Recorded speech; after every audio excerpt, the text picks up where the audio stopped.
এই যে শুনুন, এই যে শুনুন।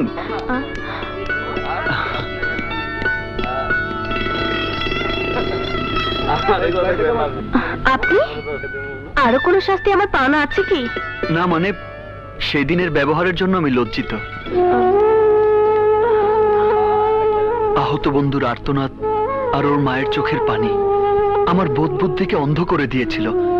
আর তাই না, আপনাকে আর কিছুই ব্যাখ্যা করতে হবে না।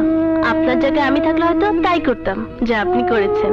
আমার জন্য আপনার বন্ধু এত বড় শাস্তি পাবে তা আমি ভাবতেও পারিনি। ভাইয়ার জন্য যেতে পারছি না, নয়তো আমি নিজে গিয়ে আপনার বন্ধুর কাছে ক্ষমা চেয়ে আসতাম। সত্যি আজ আমি আপনার প্রশংসা না করে পারছি না। এই এলাকায় এমন কোনো লোক নেই যে আমার ভাইয়ের চোখের দিকে তাকিয়ে কথা বলতে পারে। সবাই তাকে বাঘের মতো ভয় পায়, একমাত্র আপনি। আপনি সেই ব্যক্তি যে আমার ভাইয়ের অন্যায়ের প্রতিবাদ করে সিংহের মতো গর্জন করে বেরিয়ে এসেছেন। আপনাকে বাধা দেওয়ার সাহস কারো হয়নি। আপনার পৌরুষত্ব আমাকে মুগ্ধ করেছে।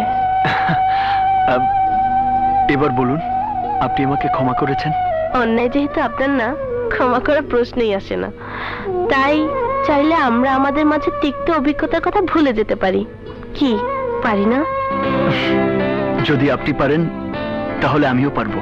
তাহলে মেলান হাত।